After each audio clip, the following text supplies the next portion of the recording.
Hello, apologies for the swearing in the last video. It's just at the moment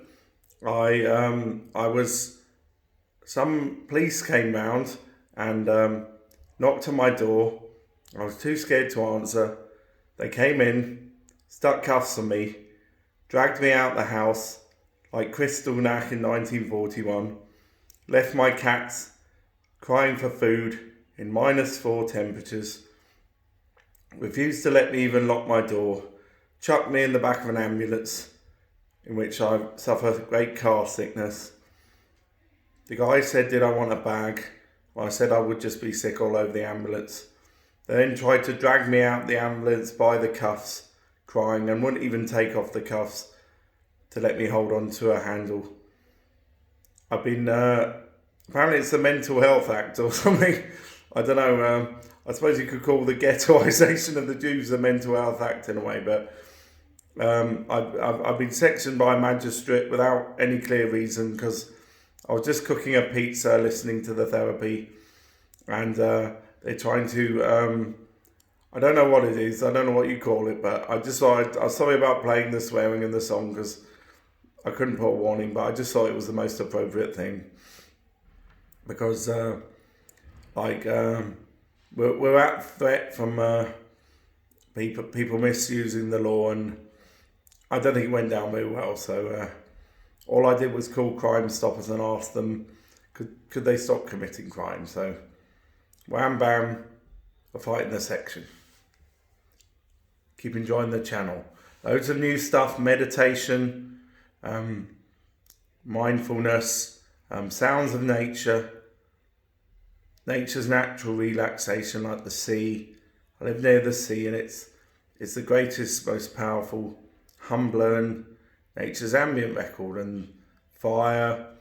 There's a good video on Islam. I'm not an expert on Islam, so I apologise if I offend anybody. But there's relationship counselling, feminism. The channel's a birthing support channel with specific mixes to give women support, because we've dumped the Church of England and gone off with the New Testament. There's readings from the Gospel of John and Matthew and the Ten Commandments. There's Jesus being pointlessly nailed to the cross with a brutality. Seriously, we're fighting the war, so I know I made desperate videos before, but I thought somebody came to help and they were just unhappy with me, so nobody bothered helping. But I don't know what this is. It goes back to some point in my life before, and for some reason, I don't know why it's happening, but it's something bigger than me. So we're fighting against being put on the torture that I was put on for 26 years because I was pointlessly given the wrong drug, and for some reason they're trying to lock me up and enforce something that was horrific suffering. Parkinson's symptoms, my legs shaking, pains around my body. I went from 11 stone to 29 stone. It's the most horrific chemical wall and nightmare. I didn't even know who my personality was, and I got the test saying it was a brain tumour. I went to the hospital and I was attacked in the appointment. I managed to get off the drugs and found out I didn't need that type of drugs.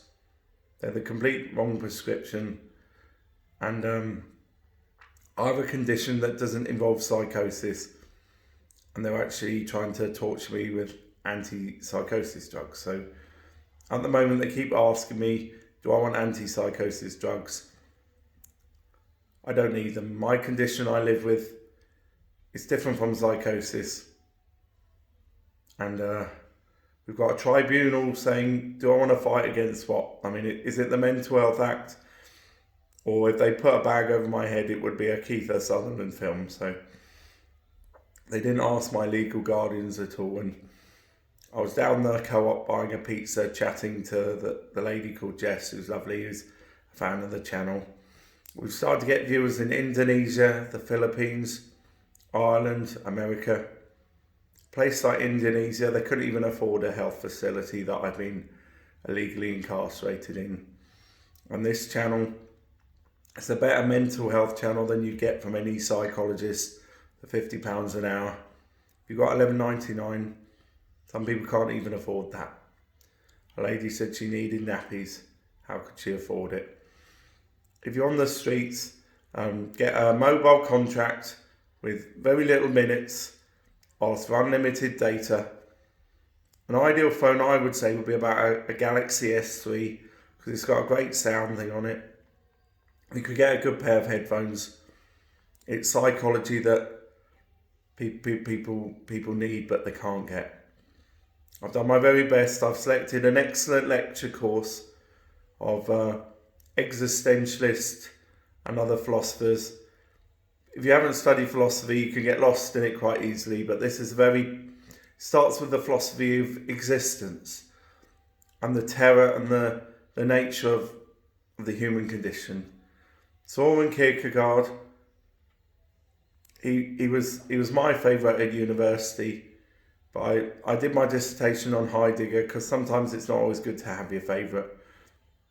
The channel's authorised it's unofficially sponsored by Pepsi because I love Coca-Cola too much, but I became too addicted. And Pepsi I'm less addicted to, and it suits me better. So sometimes, some people love Coke. If you don't drink a lot of Coca-Cola, it's fine. But with me, having second best isn't second best. It's just something I can handle in my life. And that's the thing. Sometimes when you like things too much in life, it's a bad thing. And I think if I'd studied too much Kierkegaard, I love the guy too much because he's a brilliant guy. You like Kierkegaard. There's a good one by Andrew Cross, Reflexive Irony. It'll blow your mind if you're interested. So Andrew Cross, a scarily intelligent person. I've just found out I'm a foster son, which at 46 years old after horrific head injuries is something to find out. But he's some relative of my foster family. And brilliant man. And Dostoevsky, it's like existentialism with the terror of the kind of the Russian history. So it's an interesting place to start off. But there's so much. There's an art guide with stuff starting from Monet, the Impressionists, the Post-Impressionists the Impressionists wanted to capture light. Because all of art before was based on something called naturalism, which is like trying to construct the realistic from studies. And like if you look at something like Constable the Haywain, that was made of a massive number of studies. And Constable was meant to be better at predicting the weather than most meteorologists. The weather was so accurate, but that's naturalism, constructing the real from studies.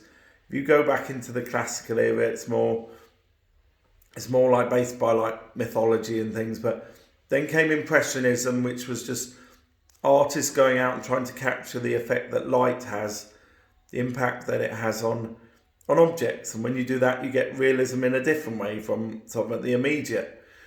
But then that developed through to like Van Gogh, who was like the landmark kind of post-impressionist. There were plenty of other impressionists and things, but plenty of other artists, but Van Gogh really showed the power of colours he wanted to capture the essence of nature, to use the power of oils, and it became sort of a hyper reality on top of the Impressionism. And then you had Cézanne, probably the most underrated artist ever, because he was the kind of bridge between modern art, which was a significant breakaway, and Van Gogh, who was kind of the wave goodbye of the Impressionists.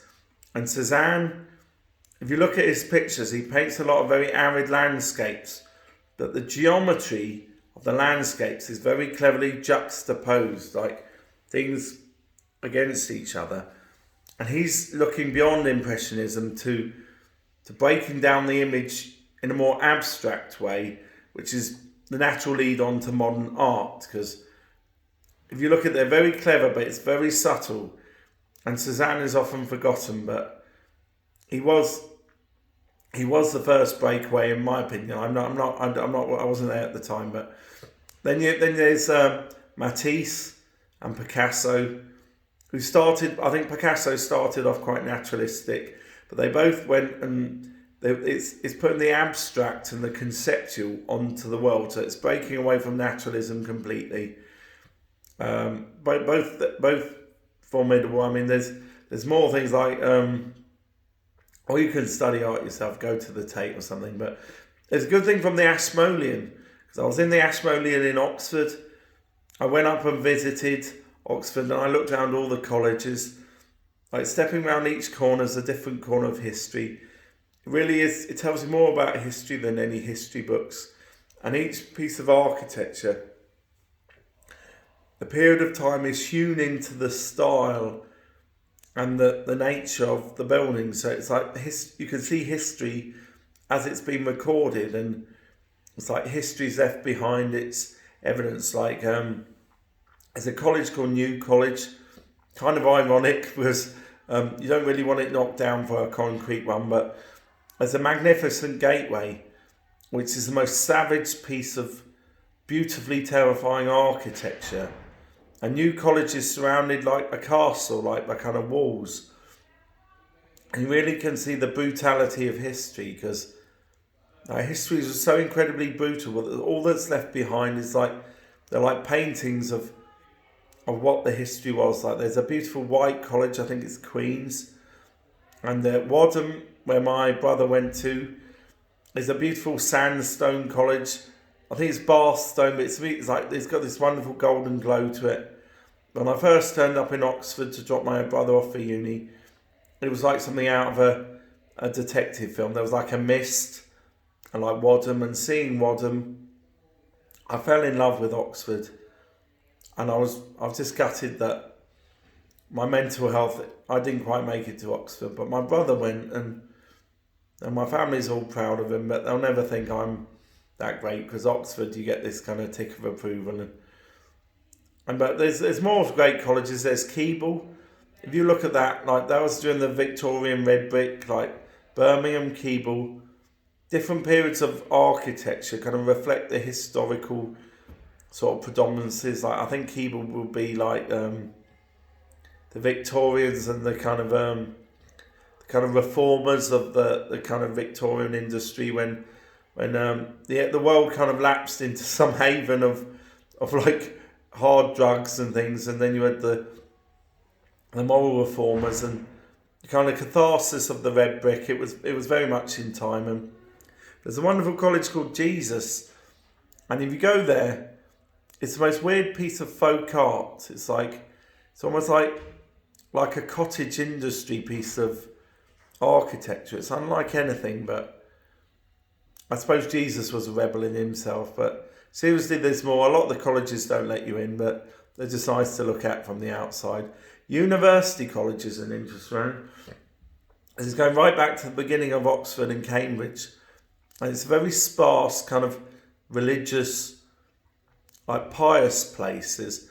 Like, some places go over the top with architecture, but the early colleges, so you go back into the history of like the foundation of the university, I don't know, 1215 or something. But anyway, I love Oxford. If you ever get a chance to do the tourist tour, there's a wonderful little sort of piece of architecture around the back of a college called Oriel. It's a beautiful piece of delicate kind of like, I don't know what you call it, it's like kind of beautiful, like delicate, sort of fairy-like, I don't know, like extension bit. There's such beautiful details. Every college is different, and seriously, it's a lot closer than doing any kind of history course, because you can argue about analysis, statistics, but that's all that's really left behind. And the honour of being like 200 years later when you turn a corner. There's a pub called the Eagle and Child. That's where Lewis Carroll and Tolkien used to drink. I mean, just to go there, to go to Lewis Carroll and Tolkien's local, it's like, honestly, it's an amazing place. But I don't know, I fell in love with it. I mean, I was just happy looking at the architecture. You know, it wasn't a girlfriend I had to go out with in terms of universities. It's just, for me, I'm just a fan of actually getting closer to history and stuff. And seriously, honestly, some of the like, seriously, just walking around Oxford, you know, tells you more about history than any historian could tell you. And there's a lovely hotel. I can't remember what the name of it is. It's very kind of gothic, gothic kind of like folk, kind of grim fairy tales, very kind of going back into the more like folk art place. I can't remember what it's called. Bill Clinton drinks there. Somebody from Oxford will kill me for not remembering, but I think they stay at there, the Clintons. I can't remember the name of it, but I went inside. It looked like such an exclusive place. I thought, why am I here? And some beautiful person bought me a drink when I walked in the door.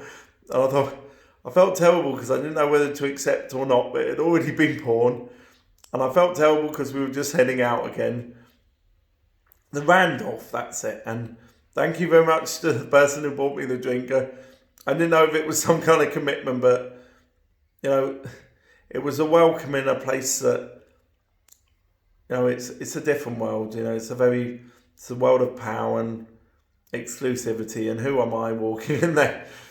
I walked out fairly soon. But seriously, if you see the architecture from the outside, they call it the Dreaming Spires, but I think that's the view of the Oxford when you're sort of looking at it from afar. I mean, seriously, honestly, the library's fantastic. Honestly, I'm not an expert on it, but if you get to go to the Ashmolean, they've got some great kind of antiquities, unusual. But I put on there, I'm not sure I've got the right video, but it's Renoir's drawings. See, when Renoir was around the same time as Monet, but he's painting kind of very exclusive pictures for high society. And they're very exuberant and powerful, but his drawing is quite sublime. It's very delicate. It's like he was more himself, because very much an artist had to paint for the society of the time. And Monet would do like 4 or 5 different versions of a cathedral, studying the light. He was the most intense studying of the light. In fact, his most famous picture, Impression Sunrise, was a breakaway, but Impressionism went further. I didn't even mention Manet. Manet was kind of father of the scene, but he wasn't really an impressionist. There's so many good impressionists. Don't take it as a complete guide to art, but at least it gets you seeing the pictures. And there's a great love of mine, Edvard Munch, and he paints allegorical or kind of religious stories. He very much puts kind of existentialist stories about life onto the art. There's one called The Dance of Life, which is the sort of different stages from being solo, which is further back, because very much they use the sort of spatiality to tell the story. Then there's the people all dancing and like pairing up in life. I mean, I got left on my own in life, but I love so many women, but I never found the one that I wanted to sort of settle down and have sex with. But I've been celibate all my life, and I think being on my own, seriously, I met such lovely women. They were too good for me anyway. I mean, there's a lovely girl called Jess Garner.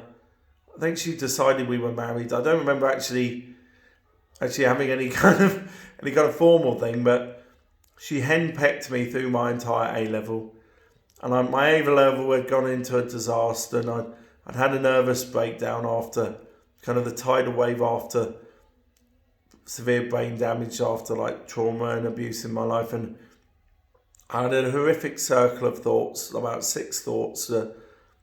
I went round like a horrific merry-go-round, and a great man named Graham Willis and Simon Willis, I'd say hello to, a friend from university, so the Willis family in general, but Mark Willis wasn't a fan of me, but 2 out of 3 isn't bad. Keith Willis taught me to drive, so 3 out of 4 like me, sort of. I'd recommend the Willis family, but he broke me out by teaching me some basic philosophical thought techniques. I went back to school, and then Jess Garner, she henpecked me every day. I don't remember us even going out, but she had such a caring heart. She just didn't want to see me fail, so. I mean, there was a lovely girl called Vicky McEwen we were very close to, but when you're close to a girl, you can only ever be acquaintances, because she had a boyfriend, and her friend Susie was so lovely as well. To pick between the 2 of them would be so wrong. And 2 girls are so sweet, so I may not have had girlfriends. I tried to have one girlfriend and it was a disaster. And that was Katie Pritchard or Catty Pilchard. No. Maybe I wasn't designed for it, so. Anyway, I'm being held hostage in a secure facility. They've pointlessly sectioned me when I was just cooking a pizza, listening to the channel. They're trying to enforce the torture again, so apologies for the swearing of Cypress Hill, but we're fighting the battle because my friend Dave, he's been punished by the law unjustly because they're trying to evict him and they're not taking into account he's under persecution. And I had to call 101 and say, look, could you stop the police committing crime? So there you go, you get dragged out by the handcuffs and it's crystal knack all over again. But I didn't even get to smash anything. Maybe the Jews didn't, but it would have been something. But the police would have said criminal damage anyway, so you can't win against the law. But I know when somebody won't even take handcuffs off you and is trying to drag you out with car sickness out of a van, it was more like something, I wouldn't call it the law, put it that way, but I don't know, more like a Walford souffle or something. Anyway, there's loads of stuff on the channel, EastEnders, Wogan. There's a brilliant interview with George Best, and you see how professional Terry was. You see how terrible alcoholism is, and there's 12-step advice. There's great meditation advice of different types. Buddhist. Russell Brand is a very important figure at the moment. He's one to look out for. But I put Johnny Rotten as well because I'm not. No, you shouldn't take anybody's opinion as some complete thing. I mean, everybody's doing their best, and sometimes people's critics are the most important because it tells more of a story. Anyway, it's a free-thinking channel and you've got the therapeutic mixes, TV, comedy, wisdom. I think it's better than life itself. It's not even worth going out. And if you have to work all day and say you haven't got time, all you have to do is press play. Scroll down. There's the university stuff, everything. There's support with addiction, advice for giving up smoking. There's relate counselling. It's everything the health service should be. In Indonesia, they can't even afford a loaf of bread. And it's the most amazing health service if people find out about it. But I meet people in the street, they're left with a carrier bag and nothing else. And I say if you could get something like an S3, some headphones, mobile data unlimited. Some of the towns in where I live is a bit dodgy reception, but it's mental health for people who can't even afford a sandwich. And some poor girl from The Big Issue said, how did she afford her nappies? And we live in such an incredibly wealthy country. But everybody cares about people being greedy, and I don't think we can really talk in the world. So I'm wearing the gown. I did use the Force. No, the Sith Lords were using the Force. I'm not sure if I'm a Sith Lord or not. I didn't get to smash any windows, but anyway, there's a guy in here. He's got a T-shirt called which says "I am your father," and we've got that clip. There's loads of Star Wars. If I'm a foster son, I wouldn't even know my family were. So I wanted to be Luke Skywalker. Is all I remembered when I was young, because I was going to change my name to Luke because I had a similar haircut. And Return of the Jedi, it was my era, but there's some good stuff on there, like Neil Diamond. I know there's a lot of people who are fans of Neil Diamond. The thing about The Cat with No Teeth is it's not about all my favourites. It's not like indulging myself too much. In fact, one of the best artists, I think, is Roger Whittaker. Because if you look at that man, he's happy in life. That's a real success in life. You could think about my era, like the late 80s, 90s, like all the amazing old school dance music and stuff. But I tell you, for some people, just playing Neil Diamond, it means more to them than my era. So fair enough. There are different strokes for different folks. Anyway, take care to all you cats out there. This is Hostage TV broadcast. They left my cats crying for food, no heating on. I wouldn't call it the Mental Health Act, but we'll see, alright? Take care. Check out the channel.